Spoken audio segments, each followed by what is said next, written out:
اعوذ باللہ من الشیطان الرجیم بسم اللہ الرحمن الرحیم۔ ایٹی وائس کے سامعین، آج ہم قوم لوط کے بارے میں جانیں گے۔ انہوں نے ایسی کون سی برائیاں کی کہ اللہ کے عذاب کو خود دعوت دی؟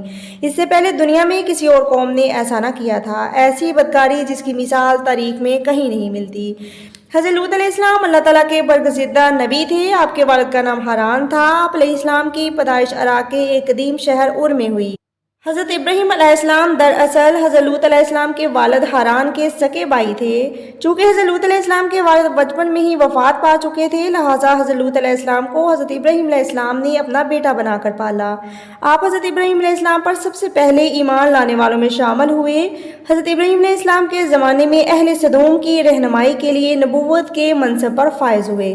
حضرت لوط علیہ السلام کو اللہ تعالیٰ نے بہت سے معجزات عطا کیے تھے۔ اب جس وقت بارش کی دعا کرتے تو آسمان ابلود ہو جاتا اور خوب بارش ہوتی۔ حضرت لوط علیہ السلام جس پتھر پر سر رکھ کر سو جاتے وہ پتھر وہیں نشان زدہ ہو جاتا۔ سدوم وہ علاقہ تھا جہاں حضرت لوط علیہ السلام مبعوث فرمائے گئے تھے۔ سدوم کے آس پاس 5 انتہائی خوبصورت شہر تھے جو گنجان آباد تھے۔ یہ علاقے سرسبز، شاداب اور قدرت کی فیاضی کا حسین شاہکار تھے۔ یہاں باغات کی کثرت اور لہلہاتی کھیتیاں راج کرتی تھی۔ اردن، شام اور اسرائیل کے درمیان بسا ہوا یہ شہر نہایت زرخیز تھا۔ یہاں طرح طرح کے پھل، اناج اور میوے پیدا ہوتے تھے۔ سبھی علاقوں کے لوگ یہاں آتے، لیکن اہل سدوم کو یہ بات پسند نہیں تھی۔ ابھی وہ اس بات پر غور و فکر کر ہی رہے تھے کہ باہر سے آنے والوں سے کیسے نجات حاصل کی جائے، تو شیطان ایک بزرگ کے روپ میں ان لوگوں کو بہکانے لگا کہ میں تمہیں راہ دکھاؤں گا۔ اگلے دن شیطان ایک خوبصورت نوجوان بن کر آیا اور اس نے ان لوگوں کو مردوں کا عورتوں کی بجائے مردوں سے ہی بدفعلی کرنا سکھا دیا اور کہنے لگا باہر سے آنے والوں کے ساتھ اپنی خواہش پوری کرنا تو وہ لوگ یہاں آنا چھوڑ دیں گے۔ اپنی خواہشات کے حصول کے لیے مردوں سے بدفعلی کرنا یہاں کا دستور بن گیا تھا۔ بدفعلی اتنی عام ہوئی کہ کوئی اعلیٰ اور نچلے طبقے کا فرد نہ بچا۔ خاص کر مسافروں میں سے کوئی لڑکا خوبصورت ہوتا تو یہ لوگ اسے اپنا شکار بنا لیتے۔ تلمود میں لکھا ہے کہ اہل سدوم کے لوگ اپنے معاملات میں انتہائی سخت مزاج، دھوکے باز تھے اور کوئی مسافر بھی ان کے علاقے میں محفوظ نہیں ہوتا تھا۔ حضرت لوط علیہ السلام نے توحید کی تبلیغ کا سلسلہ جاری رکھا اور کہا کہ ایسے گنونے بدکاری کے عمل سے باز آ جاؤ۔ دن رات کی حضرت لوط علیہ السلام کی گئی نصیحت کا ان لوگوں پر کوئی اثر نہ ہوا۔ انہوں نے کہا ہمیں نصیحت نہ کرو ورنہ ہم تمہیں اپنے شہر سے نکال دیں گے۔ حضرت لوط علیہ السلام نے نصیحت کی تبلیغ کا سلسلہ جاری رکھا۔ اہل لوط نے کہا اگر تم سچے ہو تو ہم پر عذاب لے آؤ۔ لہٰذا اللہ نے اپنے خاص فرشتوں جبرائیل، میکائیل اور حضرت اسرافیل علیہ السلام کو ان کے گھر بھیجا۔ یہ فرشتے خوبصورت نوجوان کی شکلوں میں آئے۔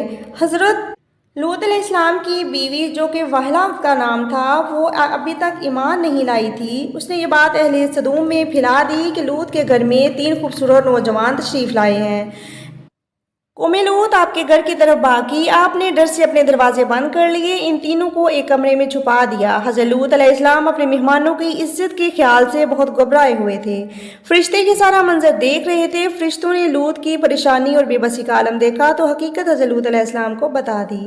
اہل سدوم گھر کا دروازہ توڑنے کے لیے بضد تھے۔ تب جبرائیل علیہ السلام باہر نکلے، اپنے اپنے پر کا ایک کونا مارا تو بدنیت لوگوں کے ڈیلے باہر آ گئے اور ان کی بصارت جاتی رہی۔ حضرت لوط علیہ السلام کو فرشتوں نے کہا کہ آپ اپنے اہل خانہ کو لے کر یہاں سے نکل جائیں اور واپس مڑ کر نہ دیکھنا۔ آپ نے ایسا ہی کیا۔ آپ کی بیوی بھی آپ کے ساتھ ہی تھی، لیکن تھوڑی دور جا کر اپنی قوم کی محبت میں واپس پلٹ گئی تو وہ بھی عذاب میں مبتلا ہو گئی۔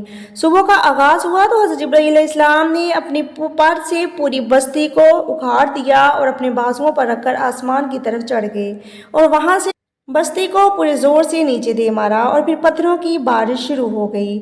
ہر پتھر پر مرنے والے کا نام لکھا ہوا تھا۔ صبح سے شروع ہونے والا یہ عذاب پوری بستی کو اشراق تک نست و نابود کر چکا تھا۔ قوم لوط کی ان خوبصورت بستیوں کو اللہ تعالیٰ نے نہایت بدبودار اور سیاہ جھیل میں تبدیل کر دیا تھا۔ سمندر کے اس حصے میں کوئی مچھلی یا مینڈک زندہ نہیں بچ سکتا، اس لیے اسے ڈیڈ سی قرار دیا گیا۔ یہ بحر مردار اسرائیل اور اردن کے درمیان واقع ہے۔ اہل سدوم کے لوگ جن کو بت بنا دیا گیا تھا، ان کے بت آج بھی بحر مردار کے نزدیک موجود ہیں، جو تا قیامت لوگوں کے لیے عبرت ہیں۔ آج یورپی ممالک آزادی کے نام پر جو حق مانگ رہے ہیں، وہ بس اللہ کے عذاب کو دعوت دے رہے ہیں۔ ایٹی وائس کے سامعین، آج کا واقعہ پسند آیا ہو تو کائنڈلی میرے چینل کو سبسکرائب کریں، میری ویڈیوز کو لائک کریں اور زیادہ سے زیادہ شیئر کریں۔